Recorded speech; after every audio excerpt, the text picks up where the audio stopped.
Hello student, welcome back to my channel Samrat academy. Student, class 10th वालों के लिए सबसे ज्यादा महत्वपूर्ण वीडियो है। जितने बच्चे क्लास 10th में हो, 2024 बोर्ड का पेपर देने वाले हो, तो गणित के लिए सबसे ज्यादा इंपॉर्टेंट वीडियो है। सभी महत्वपूर्ण बहुविकल्पीय प्रश्न, ऑब्जेक्टिव क्वेश्चन बताने वाला हूं, वो भी टोटल 50। कितने प्रश्न? 50 मोस्ट इंपोर्टेंट ऑब्जेक्ट क्वेश्चन बताने वाला हूं। अगर एक 50 प्रश्न तैयार कर लेते हो तो 20 नंबर के ऑब्जेक्टिव में 20 में 20 लेकर आओगे। 20 बात की मेरी गारंटी है। बस इन क्वेश्चनों को आप 50 प्रश्नों को अच्छे ढंग से तैयार कर लो। 2024 बोर्ड में 100% ये आप लोगों के क्वेश्चन आएंगे, उसको कोई रोक नहीं सकता है। बस इन प्रश्नों को आपको तैयार करके जाना है। इस बार में सारे सब्जेक्ट में सारे बच्चों को मैं चाहता हूं 70 में 70 नंबर आए और सारे बच्चे टॉप करें अपने विद्यालय में, अपने जिले में। ठीक है, तो चलिए वीडियो को स्टार्ट करते हैं। लाइक कर देना, चैनल पर ना तो चैनल को जरूर सब्सक्राइब कर देना। इतना दावे के साथ मैं कह सकता हूं कि इस वीडियो के बाद आपके 20 में 20 क्लियर हो जाएंगे, कोई नहीं रोक सकता है। इस बात की मेरी गारंटी है। आप इन क्वेश्चनों को पढ़ के लगाकर जाके एग्जाम में देख लेना। पहला प्रश्न मैं हल करना चाहता हूं। पहला प्रश्न मेरे प्यारे बच्चों यह है कि दिया है HCF 252,594 का, SCF 18 दिया हुआ है। ज्ञात कीजिए LCM 252 और 594 का। मतलब दो संख्याओं का HCF दिया है, उन्हीं दोनों संख्याओं का LCM पूछा है। मेरे प्यारे बच्चों, जब तक आपको फार्मूला नहीं याद रहेगा तब तक आप कुछ नहीं कर पाओगे। इसलिए मैं कह रहा हूं कि वीडियो को देख लो ताकि फार्मूले से आपको मालूम हो जाए। देखिए, इस प्रकार के प्रश्नों को मैं पहला प्रश्न यहां हल करता हूं। प्रश्न कह रहा है कि HCF दोनों संख्याओं को दिया है, LCM पूछा है। तो जब भी LCM आपसे पूछे तो उसके लिए फार्मूला चलता है। LCM बराबर फार्मूला चलता है मेरे प्यारे बच्चों, पहली संख्या गुणे दूसरी संख्या और बटे में HCF। यह फार्मूला होता है। तो आप इस फार्मूले पर रख लो। LCM आपको निकालना है। पहली संख्या आपको 252 दिया हुआ है और दूसरी संख्या 594 दिया हुआ है और बटे में HCF कितना है? 18 है। अब बस आपको काटना है। जब 18 से 252 को काटोगे तो LCM आपको मालूम चलेगा कितना। जब 18 से 252 को काटोगे तो 14 बार में पूरा का पूरा कट जाएगा। 14 बार में पूरा का पूरा कट जाएगा, गुणे में हो जाएगा 594। अब यहां से आप सिंपल गुणा करना है आपको LCM निकालने के लिए। जब LCM निकालोगे तो 14 गुणा 594 में करोगे तो 8,316 आपको LCM देखने को मिलेगा और यही आपका LCM है और यही आपका आंसर है। बस अब ऑप्शन में ढूंढना है कि 8,316 कहीं दिख रहा है क्या। बिल्कुल दिख रहा है, 8,316 ऑप्शन नंबर सी दिख रहा है और यही राइट आंसर है मेरे प्यारे बच्चों। तो एक बार अगर आप इस वीडियो को देख लिए, आपको मालूम चल गया कि हाँ LCM निकालने का यही फॉर्मूला है, तो एग्जाम में यही आएगा और यही फॉर्मूला याद करोगे, रखोगे, उसका मान और आंसर आपको देखने को मिलेगा। यहाँ पे मैं दूसरा प्रश्न सॉल्व करूंगा, लेकिन दूसरा प्रश्न पढ़ते हैं पहले क्या है। दूसरा प्रश्न है कि एक द्विघात बहुपद, ठीक है, एक द्विघात बहुपद के अधिक से अधिक शून्यकों की संख्या होगी। तो अगर द्विघात बहुपद किसे बोलते हैं? जिसकी अधिकतम संख्या, घातों की संख्या 2 होती है। तो द्विघात बहुपद के अधिक से अधिक शून्यों की संख्या कितनी होगी मेरे प्यारे बच्चों? 2 होगी। ये तो कॉमन सेंस वाली बात है, इसमें क्या लगाना है, इसमें तो सोचने वाली बात है। बी वाला ऑप्शन सही होगा। हाँ, अब प्रश्न आता है तीसरा जो कि लगाने वाला है। क्या है कि यदि 3x प्लस 2ky बराबर 2 और एक है 2x प्लस 5y प्लस 1 बराबर 0 द्वारा दी जाने वाली रेखाएं परस्पर समांतर हैं तो k का मान है। मेरे प्यारे बच्चों, बहुत प्यारा प्रश्न है। इक्वेशन दो दिया है, एक दिया है 3x और प्लस 2ky दिया हुआ है और बराबर 2 दिया हुआ है। इसको हम इस प्रकार कर सकते हैं कि 3x प्लस 2ky और प्लस 2 इधर है तो माइनस 2 कर दो बराबर 0। इससे आप समीकरण नंबर पहला मान लो। एक समीकरण और दिया मेरे प्यारे बच्चों, 2x प्लस 5y और प्लस 1 बराबर 0 दे रखा है। ठीक है, तो यहाँ पे मेरे प्यारे बच्चों, यहाँ पे इसको समीकरण नंबर आप दूसरा मान लो। ठीक है, अब यहाँ बोला है कि इन दोनों समीकरणों द्वारा दी जाने वाली रेखाएं परस्पर समांतर है। जब परस्पर दो रेखाएं समांतर होती हैं तो उसका इक्वेशन कहता है, मैं ब्लैक पेन से लिखता हूं, उसका इक्वेशन कहता है कि A1 बाटा A2 जो है वो बराबर होता है B1 बाटा B2 के, लेकिन यह जो है बराबर नहीं होता है C1 बाटा C2 के। ये कब कंडीशन फॉलो करता है? जब दो रेखाएं समांतर होती हैं तब।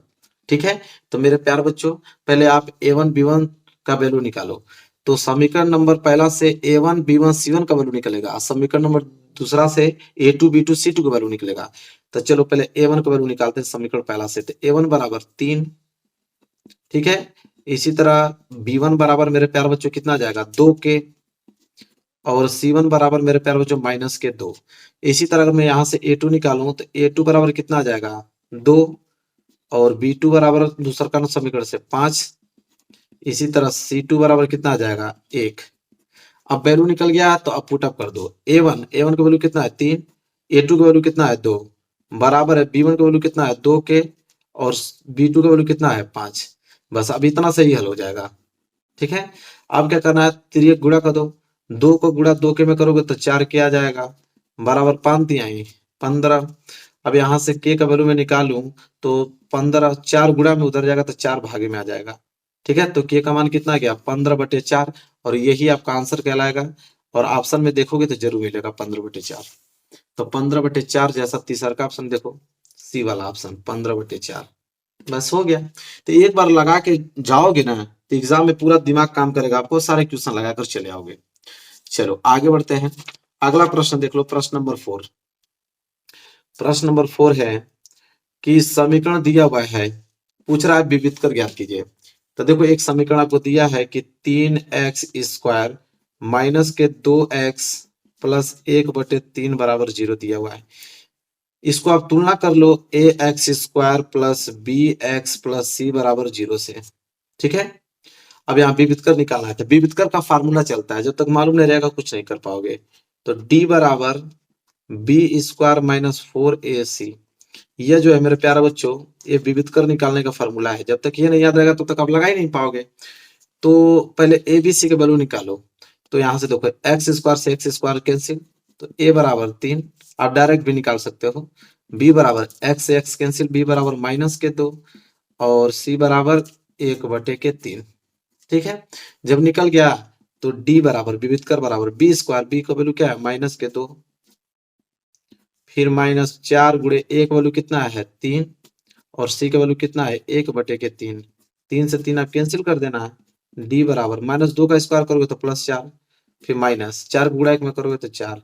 अब d बराबर 4 में से 4 गया तो 0, बात खत्म। विविध कर d जो है 0 आ गया। तो देखो इसमें दिया है पहला वाला ऑप्शन ही तो दिया है, ए वाला ऑप्शन जो है राइट आंसर हो जाएगा। क्लियर, कोई दिक्कत आप लोगों को हो रही है? बिल्कुल नहीं होगी, जब तक मैं हूं आपको 1% दिक्कत नहीं होगी, इस बात की मेरी गारंटी है। आगे देख लो, अगला प्रश्न है 5वां, बहुत प्यारा प्रश्न है। किसी आयताकार खेत का क्षेत्रफल 30 मीटर स्क्वायर है, यदि उसकी लंबाई उसकी चौड़ाई से 1 मीटर अधिक हो तो उन्हें ज्ञात करने के लिए द्विघात समीकरण बस बताना है। अब मेरे प्यारे बच्चों आप बताओ कि एक आयताकार खेत का क्षेत्रफल, एक आयताकार ये क्षेत्रफल है, मतलब ये आयताकार खेत है, तो इसमें क्या है लंबाई और चौड़ाई है। क्षेत्रफल क्या निकलता है L×B, लंबाई इंटू चौड़ाई कितना है 30 मीटर स्क्वायर। तो लंबाई हमको मालूम नहीं है ना चौड़ाई मालूम, तो कुछ तो मानना पड़ेगा। तो देखो लंबाई को हम मान लेते हैं y मीटर, ठीक है, और चौड़ाई को हम मान लेते हैं x मीटर। ठीक है, तो क्षेत्रफल अगर निकालने तो क्षेत्रफल क्या होगा लंबाई इंटू चौड़ाई, क्षेत्रफल है जो कि दिया है 30 मीटर स्क्वायर, समीकरण नंबर पहला मान लो। और एक बात बोला है मेरे प्यारे बच्चों कि यदि उसकी लंबाई उसकी चौड़ाई से 1 मीटर अधिक हो, लंबाई जो है y जो है चौड़ाई से, चौड़ाई मतलब यक से 1 मीटर अधिक है, इसको समीकरण दूसरा मान लो जिस प्रकार बोला है। अब करना क्या है, समीकरण दूसरा का मान समीकरण पहला में रख दो। तो y बराबर x+1 है, तो y की जगह आप x+1 रख लो। ठीक है, कोष्टक में i इंटू में बच गया इधर x, बराबर इधर हो गया 30। x को गुणा x में करोगे तो x² प्लस x में x का गुणा करेंगे तो x², और प्लस x में 1 का गुणा करोगे तो x बराबर यहाँ पे 30। यहाँ तक समझ में आ गया आपको। अब करना क्या है x² और प्लस x, प्लस 30 इधर आएगा तो -30 बराबर 0। हमको तो इक्वेशन ही पूछा था ना, तो इक्वेशन बन के तैयार है।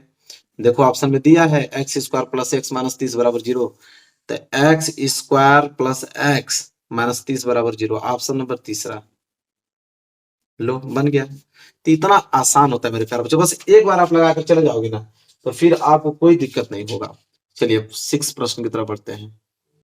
चलिए देखिए प्रश्न नंबर 6 क्या है। तो प्रश्न नंबर 6 है कि समांतर श्रेणी 3, 8, 13, 18 का कौन सा पद 78वां है। तो कौन सा पद जो है 78 है। बहुत प्यारा प्रश्न है। आपको सीरीज दिया हुआ है 3, 8, 13, 18, फिर इसी तरह चलता है। कह रहा कौन सा पद 78 है। तो हमको मालूम नहीं कि कौन सा पद 78 है, तो हम लोग लिखेंगे कि मान लेते हैं कि माना एनवा पद 78 है। तो एनवा पद का मतलब एनवा पद को हम मान लेते हैं कि 78 है। नहीं मालूम तो मानना पड़ेगा ना। ठीक है, अब एनवा पद कैसे निकलता है? ए प्लस एन माइनस 1 डी, ठीक है, बराबर 78 अंश। और आपको मालूम है यहाँ पे कि ए का वैल्यू क्या है? ए का वैल्यू मतलब प्रारंभ 3, और डी मतलब सर्वांतर। सर्वांतर कैसे निकलता है? 8 में से 3 घटा दो तो 5, सर्वांतर 5 आ गया। बस, ए का वैल्यू 3, डी का वैल्यू 5 रखिए। ए का वैल्यू की जगह 3 और n माइनस 1 डी का वैल्यू 5 बराबर 78 अंश। तो 3 प्लस 5 गुणा n में करोगे तो 5n माइनस 5 गुणा 1 में करोगे तो 5 बराबर 78 अंश। तो हो जाएगा आपका 5n निकालोगे तो हो जाएगा आपका 78 और माइनस 5 उधर जाएगा तो प्लस 5 और प्लस 3 उधर जाएगा तो माइनस के 3। तो 5n बराबर कितना आ जाएगा? 78 में 5 अगर जोड़ देते हैं तो कितना हो जाएगा? 83। 83 में से 3 जाएगा तो 80 बचेगा।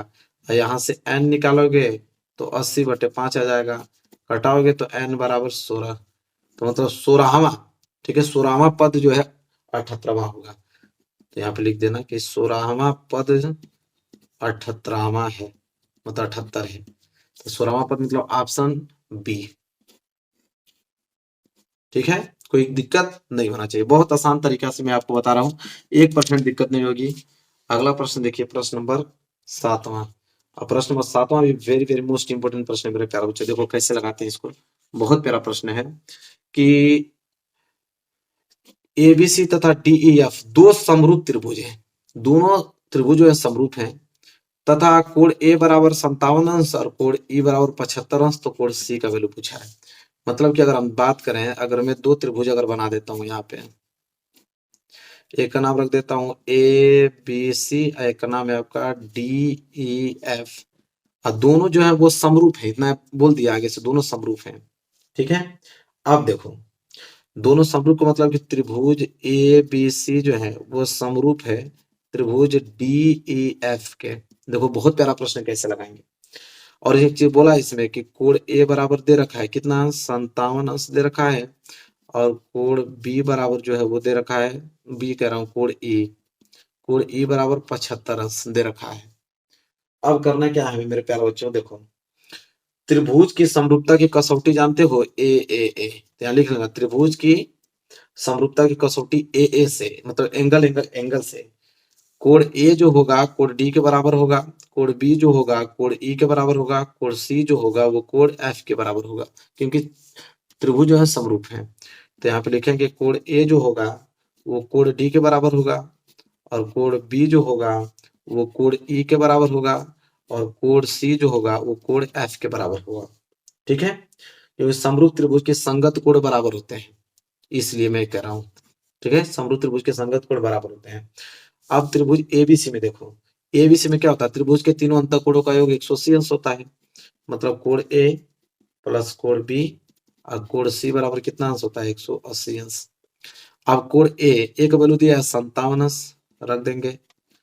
कोण बी, अब कोण बी जो है कोण ई के बराबर है, और कोण ई अगर 75 अंश है तो कोण बी भी कितना अंश होगा? 75 अंश होगा, क्योंकि दोनों बराबर हैं। तो कोण बी की जगह 75 अंश।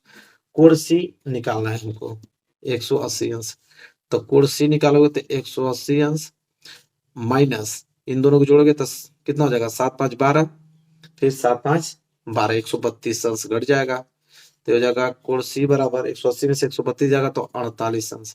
कोण सी का वैल्यू कितना आ गया? 48 अंश आ गया। ठीक है, बस ये पूछा था कोण सी बराबर क्या होगा, तो कोण सी का वैल्यू जो होगा 48 अंश होगा। हल हो गया, कितना सिंपल प्रश्न है। ठीक है, चलिए आगे देखते हैं। 8वां, बिंदु -3, 5 की y अक्ष से दूरी होगी। तो y अक्ष से दूरी -3 होगी, और क्या? y अक्ष से दूरी हमेशा x अक्ष की दूरी कहलाती है। अगर यही x अक्ष से दूरी पूछता तो 5 होता, लेकिन y अक्ष से पूछा है तो -3 होगा। चलो आगे देख लेते हैं प्रश्न नंबर 9। किसी त्रिभुज एबीसी में कोण सी जो है 90 अंश है, और tan a बराबर 1/3 में 3। तो निम्नलिखित का मान ज्ञात करना है कि साइन ए कॉस बी और plus cos A sine B का वैल्यू ज्ञात करना है। ये भी प्रश्न सिंपल ही है मेरे प्यारे बच्चों। मैं एक पेज ले लेता हूँ ताकि हल कर पाए। अब देखिए पेज हमने ले लिया, कैसे हल करेंगे उसको देखो। टेन ए बराबर मेरे प्यारे बच्चे दिया है 1/3 दे रखा है। ठीक है, तो हम इसको ऐसे लिख सकते हैं कि टेन ए बराबर 1/3 को हम लिख सकते हैं 10 30 अंश, क्योंकि 10 30 अंश का वैल्यू 1/3 होता है। 10 से 10 कटेगा तो ए बराबर 30 अंश। ठीक है, ए बराबर 30 अंश मालूम चल गया।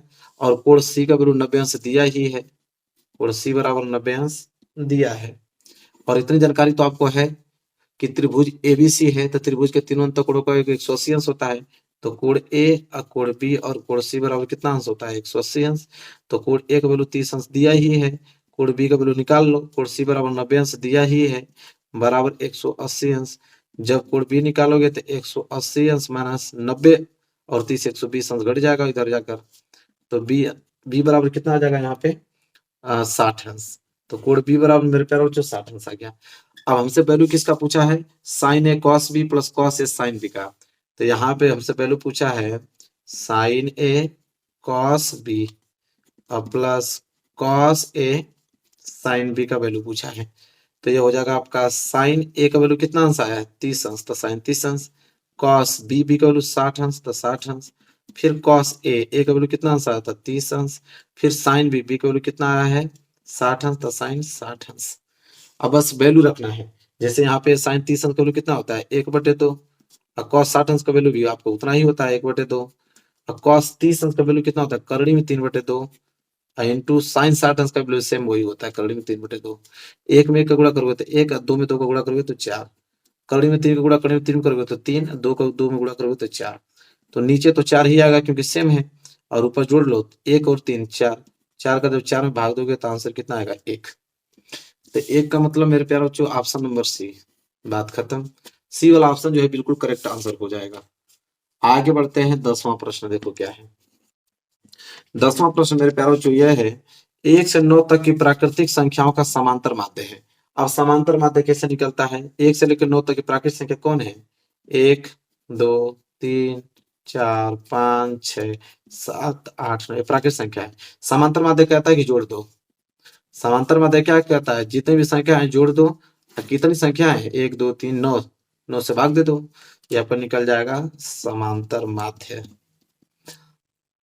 जोड़ोगे मेरे प्यारों जो 45 आएगा बटे में 9, 9 से काट दो, 9 5 45, समांतर माध्य 5। बी वाला ऑप्शन जो है बिल्कुल राइट आंसर है। ठीक है, चलिए आगे बढ़ते हैं। अगला प्रश्न है 11वां। दिया है कि समीकरण इतना का विविधकर होगा। तो विविधकर अभी हमने बताया था फॉर्मूला की डी बराबर बी स्क्वायर माइनस 4ac होता है। और यहाँ ए का वैल्यू 3 दिख रहा है, बी का वैल्यू -2 दिख रहा है और सी का वैल्यू 1/3 दिख रहा है। तो डी बराबर बी स्क्वायर, बी मतलब -2 का होल स्क्वायर, -4 गुणे ए का वैल्यू 3, सी का वैल्यू 1/3, 3 से 3 कैंसिल, डी बराबर -2 का स्क्वायर 4 और -4 गुणा 1 में करोगे तो 4। तो डी बराबर 4 में से 4 गया 0। तो डी बराबर 0, मतलब डी वाला ऑप्शन जो है राइट आंसर हो जाएगा। मतलब इतना ज्यादा सिंपल है मेरे प्यारे बच्चों, क्या ही बताया जाए। अगला प्रश्न 12वां। चलिए देखिए क्या है 12वां कि बहुपद x square plus 7x plus 10 के शून्य है। जब इस शून्य के आपसे पूछे तो आपको सिंपल करना है मेरे प्यारे बच्चों, उसको शून्य के बराबर कर देना है। जैसे समीकरण इसको शून्य के बराबर कर दो। अब इसे आप हल कर दो। गुणा करने पे 10 आना चाहिए, जोड़ने घटाने पे 7 आना चाहिए, मतलब 5 × 2 सही है। 5 में 2 का गुणा करोगे तो 10 आ जाएगा, 5 में 2 जोड़ोगे तो 7 आ जाएगा। तो x square plus 5x plus 2x, 5 2 7x हो जाएगा और प्लस 10 बराबर 0। अब यहाँ से कॉलम आपको बनाना है जोड़ा। तो इसमें x है, इसमें भी x है, तो x कॉमन ले लो 1, तो x से x कैंसिल, तो एक x बचेगा, प्लस इसमें एक ही x है, दोनों कैंसिल हो जाएगा तो सिर्फ 5 बचेगा। इसमें 2 कॉमन मिलेगा, तो 2 से 2 कैंसिल, तो x और 2 5 10, 5 बार में जाएगा बराबर 0। तो इसमें भी x प्लस 5, इसमें भी x प्लस 5, दोनों में सेम आएगा तभी समझ लो कि समीकरण तुम्हारा सही है। दोनों में सेम है तो एक बार लिखेंगे x प्लस 5 और एक क्वेश्चन में हो जाएगा जो कॉमन लिया हूँ x प्लस 2 बराबर 0। तो एक बार आपको करना क्या है कि x प्लस 5 बराबर 0 कर देना है, इधर आपको x प्लस 2 बराबर 0 कर देना है। तो x बराबर प्लस 5 उधर जाएगा तो -5, इधर x बराबर +2 उधर जाएगा तो -2, तो शून्य क्या आ गया -5 और -2। चलिए तो मेरे प्यारे बच्चों -2 -5 जो है ये वाला राइट आंसर हो जाएगा। अगला प्रश्न देखेंगे, प्रश्न नंबर 13। देखिए प्रश्न नंबर 13 क्या है मेरे प्यारे बच्चों। प्रश्न नंबर 13 यह है कि समीकरण युग्म में x प्लस वाई और x माइनस वाई का हल है। तो x प्लस वाई बराबर 10 दिया हुआ है और x माइनस वाई बराबर 4 दिया हुआ है। उसका पूछा हल क्या होगा। ये बहुत सिंपल है। 13वां प्रश्न है, जब आपको समीकरण दिया हुआ है कि x प्लस वाई बराबर 10, इसको आप पहला मान लो। एक और दिया हुआ है x माइनस वाई बराबर 4, इसको आप दूसरा मान लो।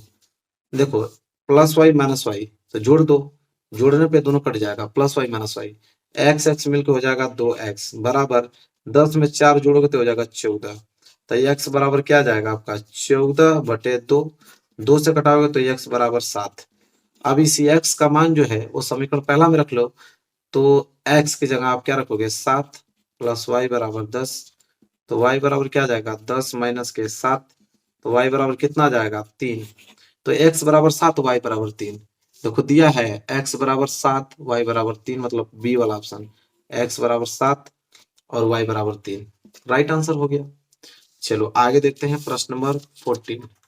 प्रश्न नंबर 14 तो यह फार्मूला है कि यदि किसी समांतर श्रेणी में पदों की संख्या n है तथा अंतिम पद l है, तभी n पदों के अगर योगफल निकालना होगा तो क्या होगा। मेरे प्यारे बच्चों जब आपको पदों की संख्या दिया हो, अंतिम पद दिया हो मेरे प्यारे बच्चों, तब n पदों का अगर योगफल कोई पूछे तो आप फार्मूला लगाओ कि Sn बराबर n/2 कोष्टक में a प्लस l।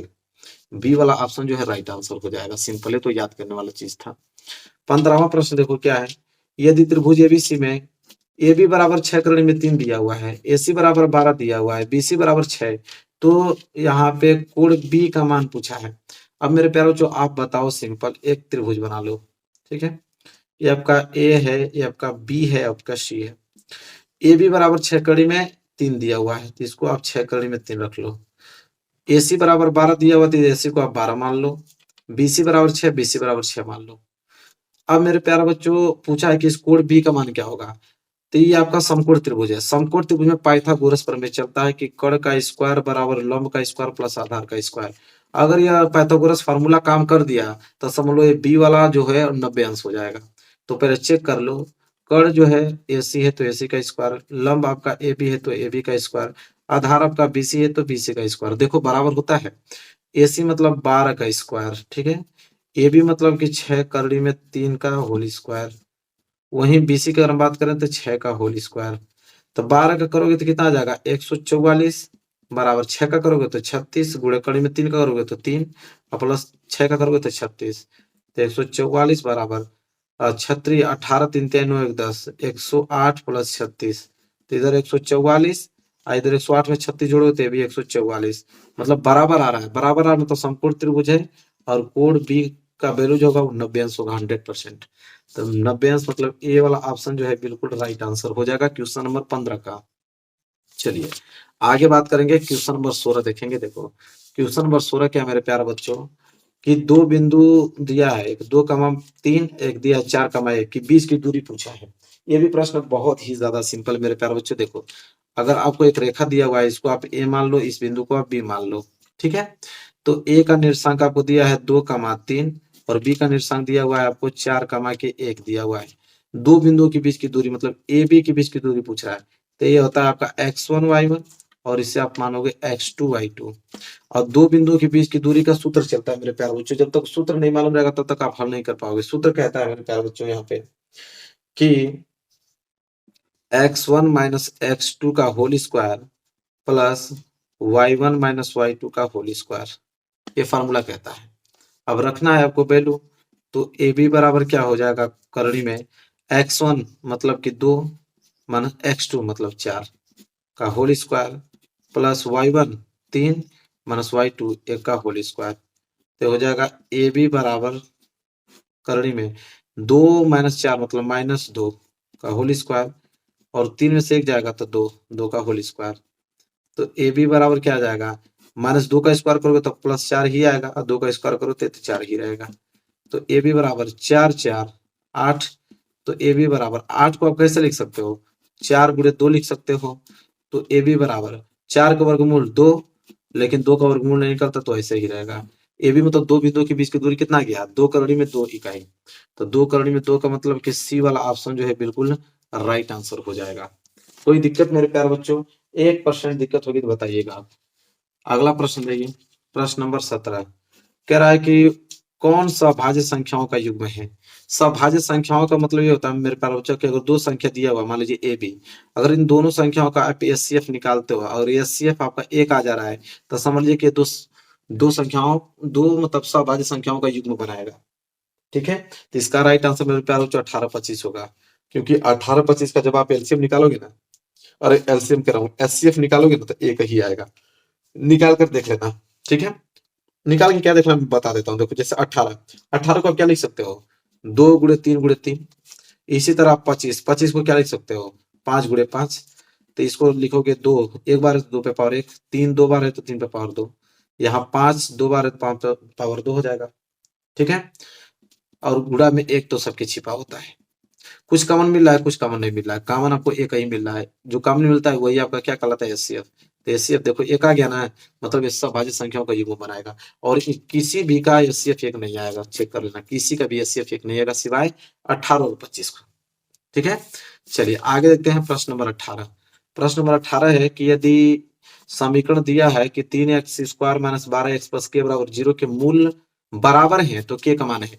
मेरे प्यारे बच्चों इतना आंख बंद करके भरोसा करना है कि जब मूल बराबर बोल दे, तो मूल बराबर का मतलब मेरे प्यारे बच्चों ये होता है कि विविधकर जो होता है b² - 4ac वो 0 के बराबर हो जाता है।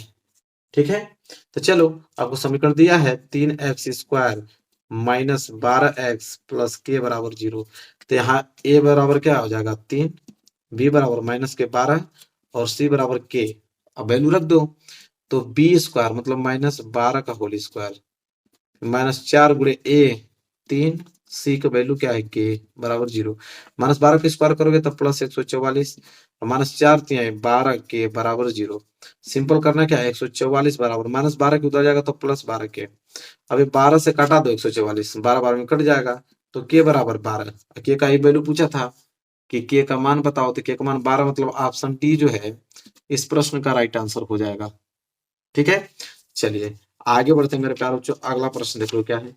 अगला प्रश्न 9 प्रश्न बहुत सिंपल है, बस वैल्यू मालूम होना चाहिए। जैसे 1 - 10 तीसंश, मतलब 10 तीसंश का वैल्यू डालकर उसको स्क्वायर कर दो, तो 10 तीसंश का वैल्यू होता है 1/3 तो 1/3 हो गया ना, इसका स्क्वायर कर दो। अब बटे में 1 प्लस फिर वही दिया है, मतलब 1/3 का होल स्क्वायर कर दो, बस। तो हो जाएगा 1 प्लस 1 का स्क्वायर करोगे तो 1 प्लस नहीं माइनस है, माइनस करली में 3 का स्क्वायर करोगे तो 3 बटे में 1 प्लस 1 का स्क्वायर करोगे तो 1, करली में 3 का स्क्वायर करोगे तो 3।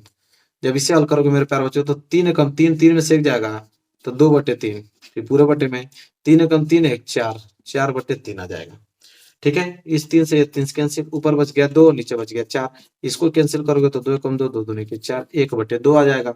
1/2 का मतलब कि ऑप्शन देखते हैं, ऑप्शन आपको कौन सा बी वाला हो जाएगा, इधर ऑप्शन दिया हुआ। बस हो गया मेरे प्यारे बच्चों, यही तो है, कुछ नहीं है इसमें। इसके बाद देखिए 20वां प्रश्न। 20वां प्रश्न क्या है मेरे प्यारे बच्चों, 20वां है कि वृत्त के परिगत बनी चतुर्भुज के आमने सामने की भुजाएं केंद्र पर कोण अंतरित करती है, मतलब कितने अंश का कोण अंतरित करती हैं, तो संपूरक कोण अंतरित करती है। मेरे प्यारे बच्चों ये तो याद करने वाला सब्जेक्ट है, ये मतलब क्वेश्चन है, संपूरक कोण। ठीक है, आगे देखो लगाने वाला प्रश्न तो यहाँ है कि यदि एक वृत्त का क्षेत्रफल और परिधि संख्यात्मक रूप से समान है तो उसे वृत्त की त्रिज्या ज्ञात कीजिए। अब वृत्त का क्षेत्रफल और वृत्त की परिधि दोनों समान है, तो वृत्त का क्षेत्रफल क्या होता है πr², अब वृत्त की परिधि क्या होती है 2πr, दोनों बराबर हैं। तो पाई से पाई को आप कैंसिल कर देना, आर को इस आर से कैंसिल कर देता, आर बराबर 2, आर मतलब क्या था त्रिज्या, त्रिज्या कितना गया 2 यूनिट। यही पूछा था, बस ऑप्शन ए जो है राइट आंसर हो जाएगा, सिंपल। चलो आगे देखते हैं, अगला प्रश्न अच्छा है, प्रश्न नंबर 22। ये प्रश्न बहुत ज्यादा बेहतरीन है मेरे प्यारे बच्चों कि यदि दो गोलों के आयतनों का अनुपात 27/64 है तो उनके पृष्ठीय क्षेत्रफलों का अनुपात बताओ।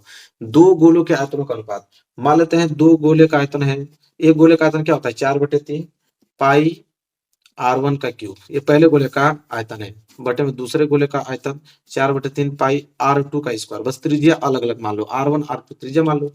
इनका अनुपात दिया है ऑलरेडी 27/64, तो अब देखो 4/3 पाई से 4/3 पाई पूरा कैंसिल, बच गया R1 का क्यू, इधर बच गया R2 का क्यू। ठीक है, 27/64 का अगर मैं क्यूब करूं तो इसको मैं क्या लिख सकता हूँ, इसको मैं मेरे प्यारे बच्चों लिख सकता हूँ कि ये 3/4 का क्यूब है, क्योंकि 3 का क्यूब 27 और 4 का क्यूब 64 होता है।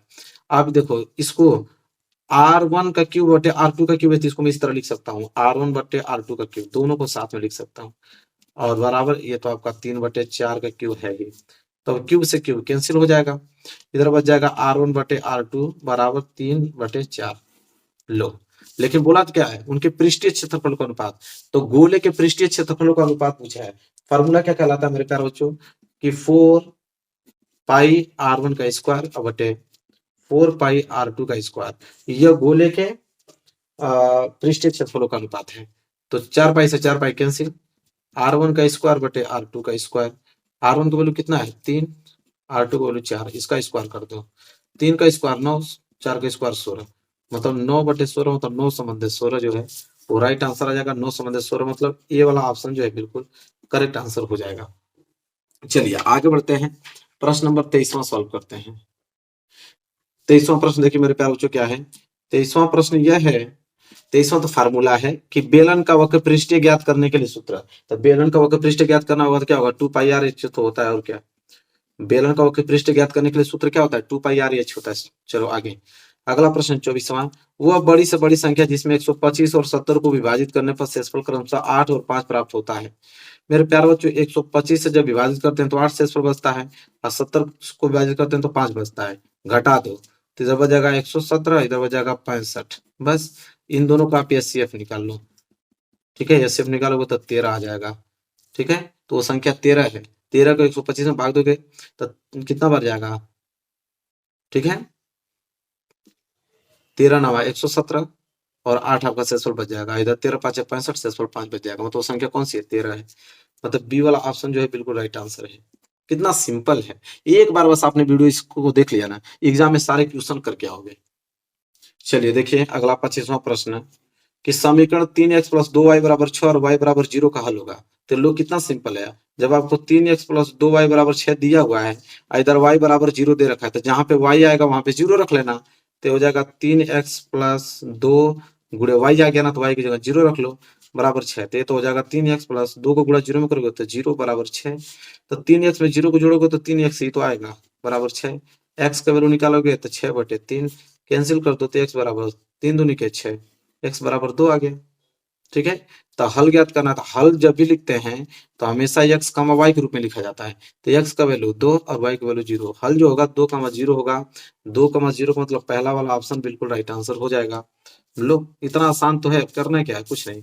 16वां प्रश्न देख लो क्या है मेरे प्यारे बच्चों, 16वां क्रम 26, 1 से 10 तक की धनात्मक सम संख्याओं का समांतर माध्य है, तो 1 से 10 तक की धनात्मक सम संख्याओं का समांतर माध्य पूछा है। सम संख्या 1 से लेकर 10 तक क्या है 2, 4, 6, 8 और 10, समांतर माध्य पूछा है। समांतर माध्य कहता है कि जोड़ दो, कितनी संख्या है 5 है, भाग दे दो, जोड़ोगे तो 30 आएगा, 5 का भाग दोगे तो 5 6 के 30, समांतर माध्य 6 आ गया, सी वाला ऑप्शन जो है राइट आंसर हो गया। लो कितना सिंपल है, एक बार लगा कर चले गए ना तो फिर एकदम बिल्कुल सिंपल है। अगला प्रश्न देखो, कह रहा है कि किसी सिक्के को एक बार उछालने पर ऊपर शीर्ष आने की प्रवृत्ति है। मेरे प्यारे बच्चों सिक्का को उछालोगे तो या तो हेड आएगा या तो टेल आएगा, तो प्रवृत्ति कितनी है 2, या तो हेड आएगा तो टेल आएगा, लेकिन एक बार उछालोगे तो सिर्फ या तो हेड ही आएगा तो टेल, आने की प्रवृत्ति सिर्फ एक ही है, 1/2, बात खत्म, सी वाला ऑप्शन, यही कोई फॉर्मूला होता है, इतना सिंपल सिंपल क्वेश्चन दिया हुआ है। अब ये देखिए माध्य माध्य के बहुलक के बीच संबंध पूछा है। ठीक है, तो मेरे प्यारों जब बहुलक बराबर क्या होता है, बहुलक बराबर 3 गुणे माध्यक माइनस 2 गुणे माध्यक, ये तो फॉर्मूला होता है, रटा होना चाहिए, इस पे क्वेश्चन भी आते हैं ऑब्जेक्टिव के। ठीक है, चलिए 29वां प्रश्न देखिए, 29वां क्या है, साइन 15 अंश cos 75 का मान, बहुत सिंपल है, जब इस तरह का वैल्यू आ जाए तो आप 75 और 15 को जोड़ दीजिए, वैल्यू अगर 90 अंश आ जाता है तो समझ लो उसका आंख बंद करके एक आंसर होगा, इसको कोई रोक नहीं सकता है। ठीक है, तो इसके आंसर हमेशा एक होते हैं, अगर इन दोनों का योग कितना आ जाए 90 आ जाए तो।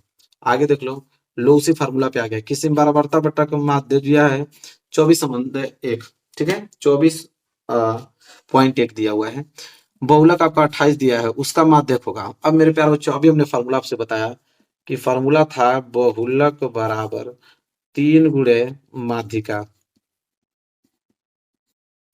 -2 गुणे माध्य, यही फॉर्मूला भी जस्ट हमने बताया। तब आपको बहुलक दिया है 28, 3 गुणे माध्य का आपको निकालना है जिसको m मान लेते हैं, -2 गुणे माध्य आपको दिया है 24.1। तो गुणा कर लो तो 28 बराबर क्या आ जाएगा 3m, गुणा करोगे तो 24 दूनी के 48.2 आ जाएगा। तो इधर हो जाएगा 28, ठीक है 28, और ये आपका माइनस में इधर आएगा तो प्लस में हो जाएगा, प्लस में 48.2 बराबर 3m। जोड़ोगे मेरे प्यारे बच्चे कितना आ जाएगा 76.2 आ जाएगा बराबर 3m। 3 से जब इसको काटोगे तो ये आपका 25.4 बार में पूरा का पूरा कट जाएगा, इधर बचेगा m। m मतलब माध्यक, माध्यक कितना आ गया 25.4, 25.4 का मतलब सी वाला ऑप्शन जो है राइट आंसर हो जाएगा। लो भाई कितना सिंपल है, अब कितना आसान बताऊं आपको ये बताइए। 31वां प्रश्न देखिए, दिया गया है ल स दो संख्याओं का इतना म स पूछा है। शुरू में ही हमने एक प्रश्न आपको इस तरह का जिक्र किया था मेरे प्यारे बच्चों, शुरू में ही मैंने आपको बताया था कि किस तरह लगाओगे इसको। पूछा है म स, म स मतलब एचसीएफ। एचसीएफ निकालने का फॉर्मूला क्या होता है, पहली संख्या गुणे दूसरी संख्या बट्टे में एलसीएम, बस हो गया। तो ये होगा एचसीएफ निकालना है तो एचसीएफ बराबर पहली संख्या कितना है 132, दूसरी संख्या कितनी है 288, और बटे में एलसीएम कितना दिया है 3168 दिया हुआ है। अब मेरे प्यारे बच्चों करना क्या है आप लोगों को कि 132 से जब 3168 कटाओगे तो 24 बार में पूरा पूरा कट जाएगा, और जब 24 से 288 कटाओगे तो ये 12 बार में पूरा का पूरा कट जाएगा। मतलब एचसीएफ जो है वो आ जाएगा आपका 12। अब 12 का मतलब ये होता है कि ऑप्शन डी जो है राइट आंसर हो जाता है, ठीक है। चलिए आगे देख लेते हैं। अगला देखो बहुपद के शून्य का भी हमने जिक्र किया था, जब भी शून्य पूछे उसको आप शून्य के बराबर कर दो, ठीक है, उसको आप शून्य के बराबर कर दो, गुणनखंड हल कर दो। तो गुणा करने पे 3 आना चाहिए, जोड़ने घटाने पे 2 आना चाहिए, ठीक है। तो क्या बन जाएगा आपका 3 एकम 3, गुणा करने पे 3, 3 में से घटाओगे तो 2 आ जाएगा। तो इसे कैसे लिखोगे, एक्स स्क्वायर और माइनस के 3x और प्लस के x माइनस 3, क्योंकि -3x प्लस x मिलकर -2x हो जाएगा, ठीक है, बराबर 0। यहाँ कॉमन ले लो जोड़ा बनाकर, इसमें से x कॉमन ले लो तो x -3 बच जाएगा, और इसमें कुछ कॉमन लेने लायक नहीं तो एक कॉमन लो, एक कॉमन लेने पे सेम चीज उसी तरह उतर जाती है, बराबर 0। इसमें भी x-3, इसमें भी x-3, तो x-3 को एक कोष्टक में और इधर आपका x प्लस 1 को एक कोष्टक में बराबर 0। अब अलग अलग बराबर कर दो, x-3 बराबर 0 कर दो, इधर आप x प्लस 1 बराबर 0 कर दो, तो x बराबर इधर माइनस के 3 उधर जाएगा तो प्लस के 3, इधर x बराबर प्लस के 1 उधर जाएगा तो माइनस के 1, तो x बराबर 3 और x बराबर माइनस के 1, ठीक है। तो इसका हल कैसे लिखेंगे, तो हल -1, 3, पहले x लिखते हैं फिर y लिखते हैं, ठीक है, ऐसे लिखा जाता है। हल है तो कोई नहीं इधर उधर हो सकता है, 3 - 1 भी देख लेना, तो 3 - 1 मतलब ये वाला सी वाला ऑप्शन देखो, 3 - 1, बात खत्म। लो भाई यही तो है। अब देखो 33वां प्रश्न, समीकरण दिया हुआ है दो ठे, हल पूछा है। लो इतना ज्यादा सिंपल मेरे प्यारों से क्वेश्चन है।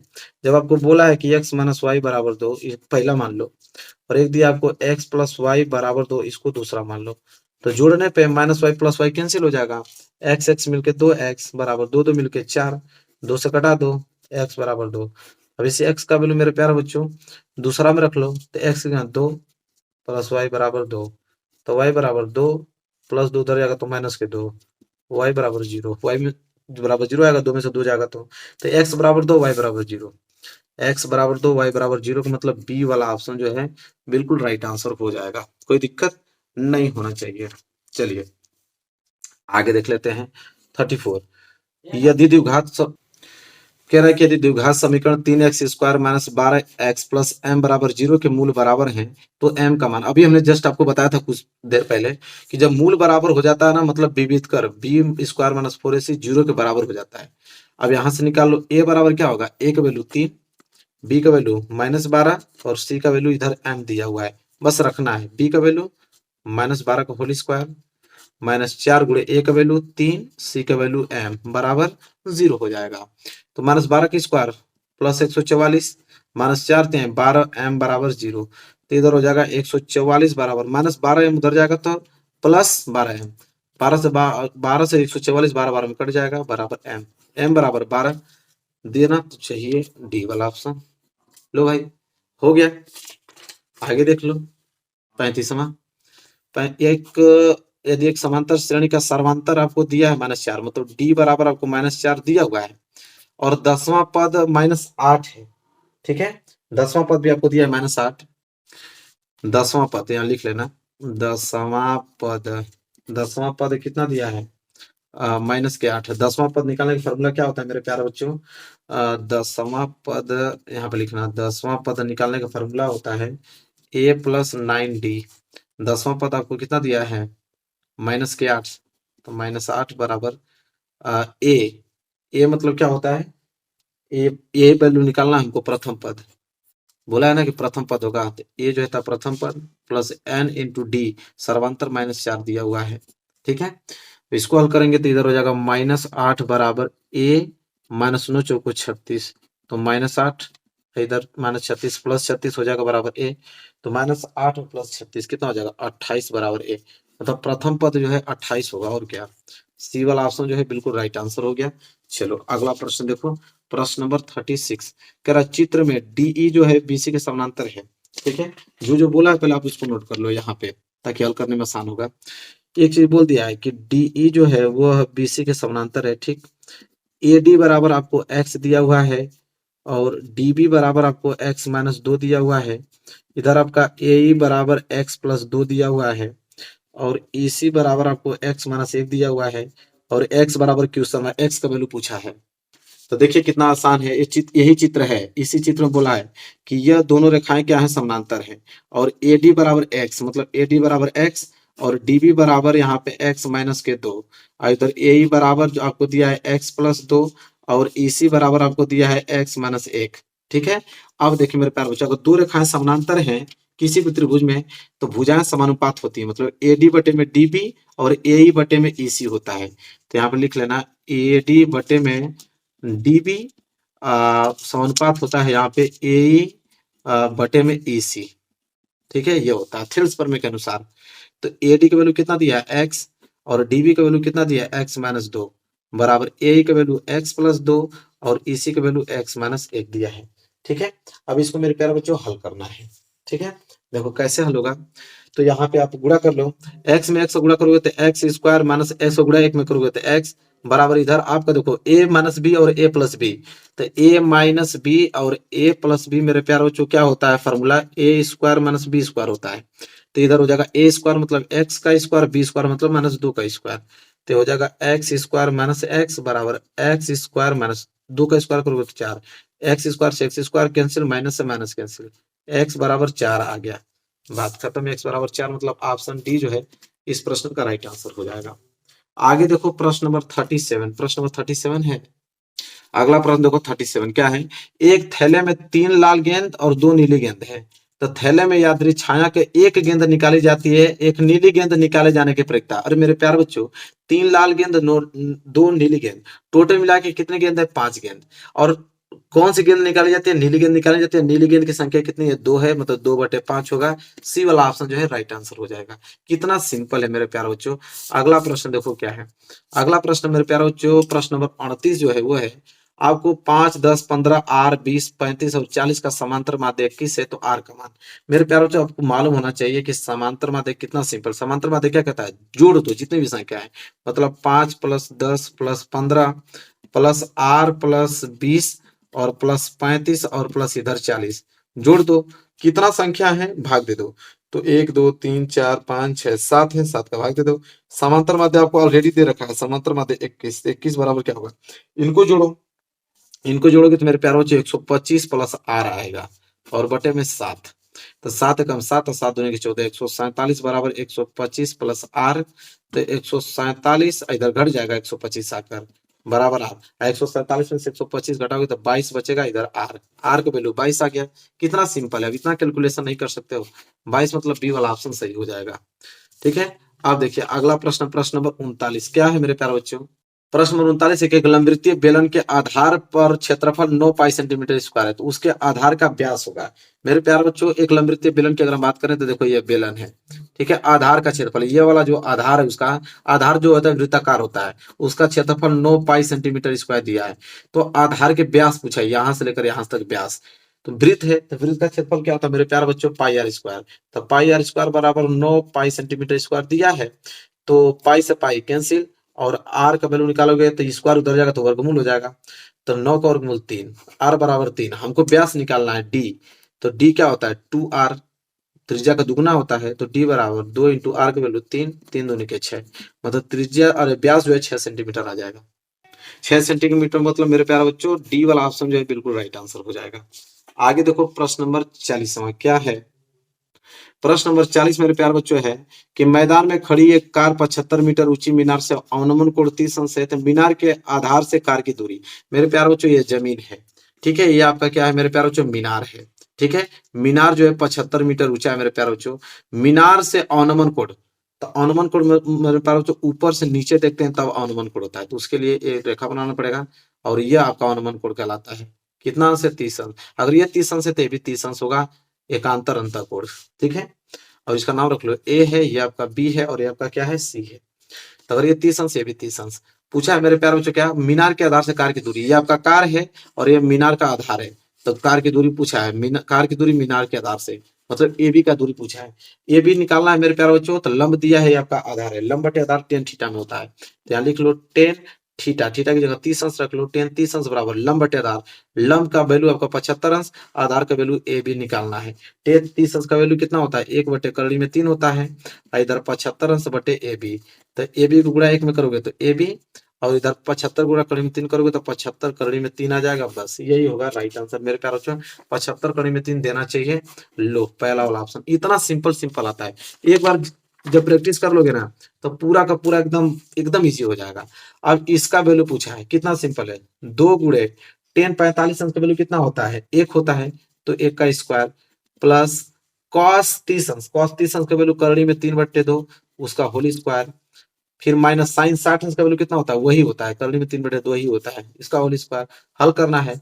एक स्क्वायर करोगे तो एक को गुणा 2 में करोगे तो 2, प्लस 3 का स्क्वायर करोगे तो 3, 2 का स्क्वायर करोगे तो 4, माइनस 3 का स्क्वायर करोगे तो 3, मतलब करड़ी में 3 का स्क्वायर करोगे तो 3 ही आता है, और 2 का स्क्वायर करोगे तो 4, तो माइनस 3 बटे 4 प्लस 3 बटे 4 दोनों कैंसिल, सिर्फ बच गया 2, 2 का मतलब बी वाला ऑप्शन जो है राइट आंसर। बहुत तेज इसलिए लगा रहा हूँ कि बहुत सिंपल है, और आप लोगों को भी समझ में आ रहा होगा, ठीक है, इतना सिंपल कोई नहीं बताएगा आप लोगों को। 42, यदि बिंदु Q और R को मिलाने वाले रेखाखंड का मध्य बिंदु P जो है, जिसका निर्देशांक a बटे 3 का 4 है, a का मान पूछा है। देखो ये प्रश्न कितना लॉजिकल है।